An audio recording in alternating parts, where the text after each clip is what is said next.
Very good morning students. मैं रजत स्वागत करता हूं आपका अपने इस यूट्यूब चैनल मैथ्रेस मिरर पर।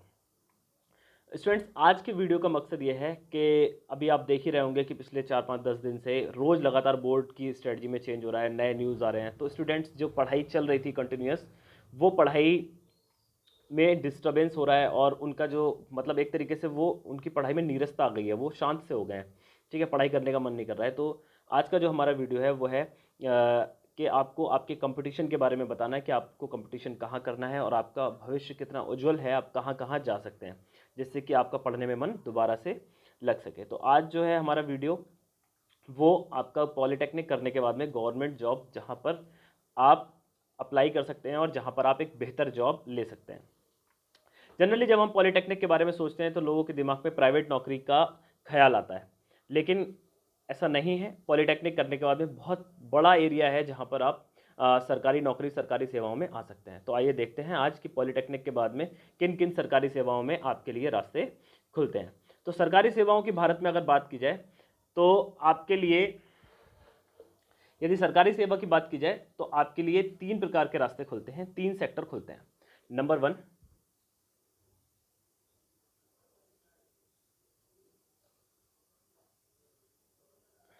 Central government.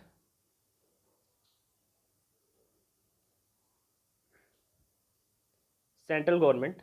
Number 2, PSU. PSU public sector undertaking, public sector undertaking. और तीसरा जो है आपके लिए खुलता है वो है एसजी। एसजी मतलब स्टेट गवर्नमेंट, है ना। इसको एसजी ना लिख करके मैं लिख देता हूं, राज्य सरकार। यानी आप 3 तरीके से नौकरी पा सकते हैं। दोबारा से लिखता हूं, हिंदी में लिखता हूं इस बार। पहला, केंद्र सरकार में।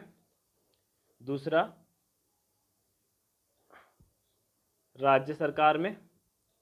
और तीसरा, तीसरा हम नौकरी ले सकते हैं पीएसयू में। ठीक है, public sector undertaking. Public sector undertaking वो कंपनियां होती हैं जो कंपनियां सरकार के रूल रेगुलेशंस को अपने यहाँ लागू करती हैं और उनके जो शेयर्स होते हैं वो पब्लिक में बराबर पब्लिक में बटे हुए होते हैं। यानी उनके जो शेयर्स हैं वो पब्लिक के पास होते हैं, बट उन पे जो गवर्नमेंट करती है, जो गवर्न करती है, जो उनके नियम कायदे कानून बनाती है, वो सरकार बनाती है। ठीक है, तो 3 प्रकार की कंपनियां हैं। आइए देखते हैं कि इन 3 प्रकार की कंपनियों में क्या क्या फैसिलिटीज़ रहते हैं और क्या क्या चीज़ें रहती हैं। अगर हम केंद्र सरकार की बात करें, सेंट्रल गवर्नमेंट की बात करें, तो आपका जो सेंट्रल गवर्नमेंट में बड़े बड़े डिपार्टमेंट्स होते हैं, जैसे BARC, Bhabha atomic research centre, है ना, DRDO, defence research and development organisation. ठीक है, इसके अलावा सरकार के और भी बहुत सारे, इसरो। ठीक है, ये सारे बड़े बड़े डिपार्टमेंट्स होते हैं। इनकी लिस्ट अभी हम लोग देखते हैं कि क्या क्या होते हैं। तो इन सारे ये सारी की सारी जो जॉब्स होती हैं, इनमें जूनियर इंजीनियर की वैकेंसीज आती हैं। डिस्क्रिप्टिव टाइप का पेपर होता है, आपको लिखना होता है और उसके बाद में आपको वहाँ पे ज्वाइनिंग मिलती है, जिसके बाद में आप लोग अपनी सेवाएं वहाँ पर दे सकते हैं। और ये पूरी तरीके से सरकारी है। ठीक है, इनके कायदे कानून यानी नियम भी सरकार बनाती है, इनकी सैलरी भी गवर्नमेंट से ही आती है। और इन कंपनियों के शेयर किसी के पास नहीं है। ये इन कंपनियों के शेयर 100% किसके पास है? आईजी, इंडियन गवर्नमेंट के पास है। ठीक है, चलिए आइए देखते हैं कि क्या क्या हमारे पास सरकारी कंपनियां हैं जो हमारे यहाँ, जहाँ से हम सरकारी नौकरी में जा सकते हैं। तो सबसे पहला जो एग्ज़ाम होता है वो होता है एसएससी जेई। एसएससी जेई में केमिकल इंजीनियरिंग के स्टूडेंट, फर्टिलाइज़र के, रबर एंड प्लास्टिक, ये लोग नहीं जा सकते। यहाँ पर कौन जाते हैं? Mechanical, civil, electrical. ठीक है, मैकेनिकल, सिविल, इलेक्ट्रिकल, ईसी। ठीक है, और आईटी और सीएस। ये कुछ मुख्य ब्रांचें हैं जहाँ पर मुख्यतः वैकेंसियाँ आती हैं।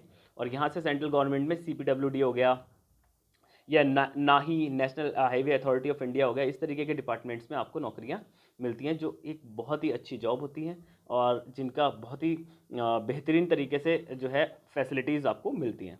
ठीक है, और जॉब सिक्योरिटी सबसे ज़्यादा होती है। ठीक है, इसके बाद में आते हैं टेलीकॉम।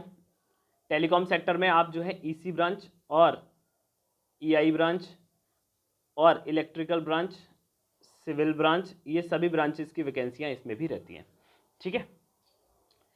तीसरे नंबर पे आती है DRDO जूनियर इंजीनियर। इसके पेपर्स भी देख लीजिए, जो टेलीकॉम अथॉरिटी है इसमें देखिए यहाँ पर क्या है, रिटन टेस्ट होता है। वहीं DRDO की बात करें तो DRDO यानी मैंने आपको इसकी फुल फॉर्म बताई थी, DRDO की फुल फॉर्म क्या थी, defence research and development organisation. इसमें इसमें बेटा mechanical, civil, chemical, fertiliser, electrical, ठीक है, इलेक्ट्रॉनिक्स, IT, ठीक है, और इसके अलावा CS, ये ब्रांचेस के लोग मांगे जाते हैं। इस ब्रांचेस की वैकेंसी की अधिकता रहती है। बाकी अदर वैकेंसीज की एक दो वैकेंसी छोटी छोटी आती है, उनको देखना पड़ेगा। लेकिन अगर ये इनमें से आपके पास कोई ब्रांच है तो आप इसमें नौकरी की तैयारी कर सकते हैं। इसमें हर वर्ष लगभग 500-700 वैकेंसीज आती हैं। ठीक है। उसके बाद में टाटा स्टील सरकारी नहीं है। उसके बाद में नीचे आइए इसरो, ये रहा इसरो। ठीक है। इसरो में भी वही branches, civil, electrical, mechanical, chemical, civil, electrical, mechanical, chemical, fertiliser, ये सारी वैकेंसीज भी इसमें रहती हैं। EC, EI, ये सारी ब्रांचेस इसमें रहती हैं। इसके बाद में आता है रेलवे। ठीक है। रेलवे में भी आप ये लोको पायलट यहाँ पे लिखा हुआ है, लोको पायलट हटा दीजिए। रेलवेज में भी आप सिविल, इलेक्ट्रिकल, मैकेनिकल और EC ब्रांचेस के लोगों की जगह रहती है। SAIL authority of India, chemical के लिए बहुत अच्छी वैकेंसी है, मैकेनिकल के लिए बहुत अच्छी वैकेंसीज आती हैं यहाँ पे। ठीक है। तो सेल हो गई। इसके अलावा NTPC, BPCL, ये सारी पब्लिक सेक्टर शुरू हो गई। ठीक है। तो NTPC, ये सारी जो है वो सरकारी कंपनियाँ हैं। ठीक है। इसके अलावा अदर डिपार्टमेंट हो गए, डिपार्टमेंट्स भी अलग तरीके से वैकेंसीज निकालते हैं। ठीक है। जैसे मान लीजिए MES,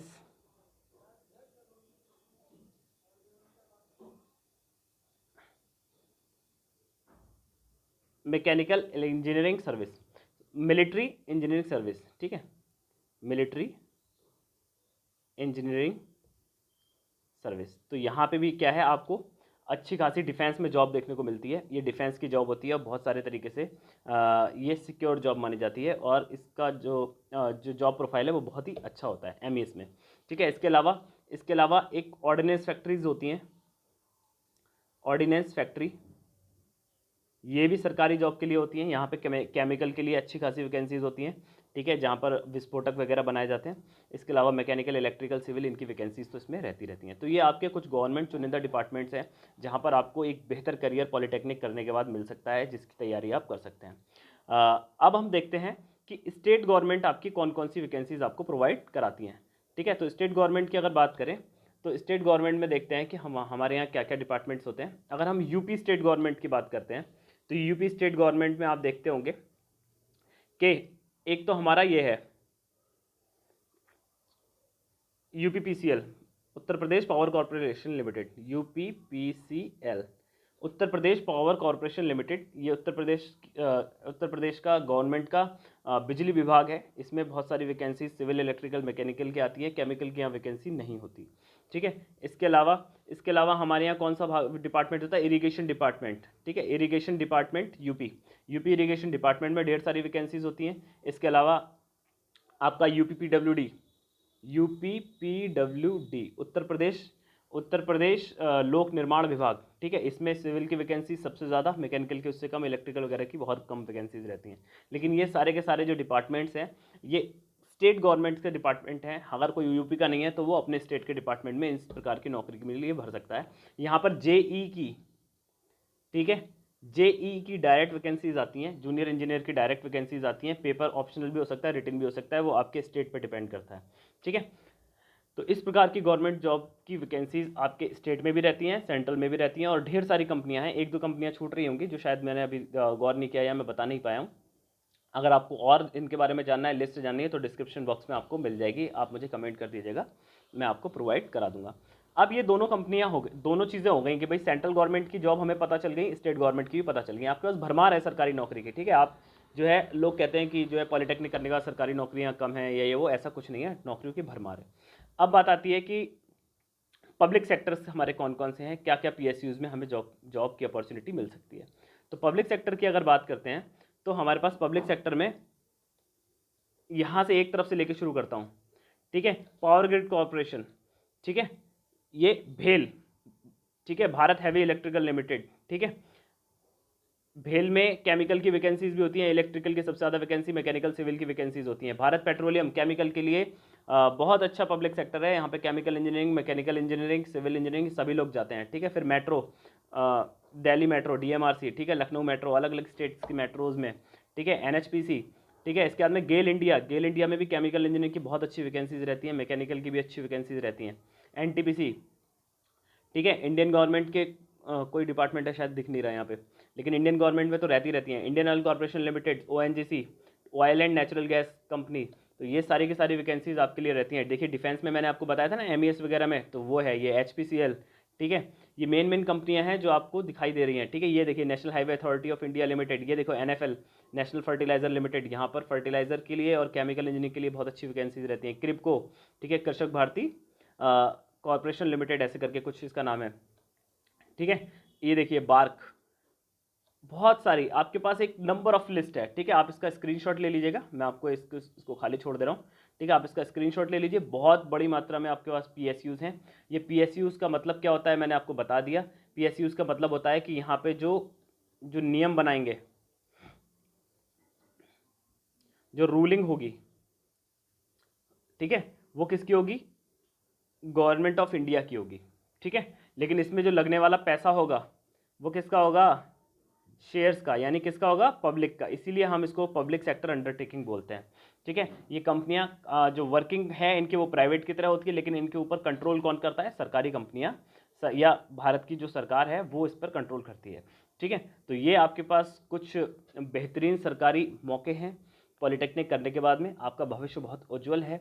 ये पॉलिटेक्निक से रोज़ जो है नई खबरें आ रही हैं, इनसे आपको बिल्कुल भी नीरस नहीं होना है, बिल्कुल भी शांत नहीं होना है, बिल्कुल भी खाली नहीं बैठना है। आपका भविष्य आपके सामने खड़ा हुआ है, आप अपनी तैयारी करते रहिए। इस सारी की सारी जो वैकेंसीज़ हैं वो आपके सामने आने वाली हैं, पहली बार आप अप्लाई करेंगे, ठीक है। तो इसकी तैयारी अच्छे से कीजिए, जब भी पेपर आएगा, एग्ज़ाम होगा, आप एग्ज़ाम तो देंगे ही, ठीक है। लेकिन अपनी पढ़ाई को ढीला मत छोड़िए। अगर आपने पढ़ाई को ढीला छोड़ा तो यहाँ तो आप पास हो जाएंगे, लेकिन आगे आपको जो है नौकरी प्राप्त करने में, क्योंकि यहाँ बहुत ज़्यादा प्रतिस्पर्धा होती है, बहुत सारे लोग जो हैं इसका फॉर्म भरते हैं, तो वहाँ पर आपको कंपटीशन में प्रॉब्लम होगी। तो आप अपनी तैयारी करते रहिए, कंपटीशन की तैयारी करते रहिए, कंपटीशन में लगे रहिए, और पॉलिटेक्निक की भी तैयारी साथ में आपकी होती रहेगी, ठीक है। तो आपको लग के पढ़ना है, जम के पढ़ना है, ठीक है। शांत नहीं बैठना है और फालतू की अफवाहों पे भी ध्यान नहीं देना है, ठीक है। मिलते हैं नेक्स्ट किसी लेक्चर में, तब तक के लिए हमारे चैनल को सब्सक्राइब कीजिए। मैं आपके लिए ऐसे ही नए नए चीज़ें आपके करियर से रिलेटेड लेकर के आता रहूँगा। मिलते हैं नेक्स्ट किसी लेक्चर में, तब तक के लिए अपने घर पर रहिए, सुरक्षित रहिए, अपना ख्याल रखिए, घर वालों का ख्याल रखिए। कोरोना की तीसरी वेव सुनने में आ रहा है कि आने वाली है, तो उसके लिए प्रिपेयर रहिए। सारे लोग वैक्सीन लगा करके तैयार रहिए, बहुत ज़रूरी होने पर ही घर से बाहर निकलिए। मिलते हैं नेक्स्ट किसी लेक्चर में, तब तक के लिए धन्यवाद।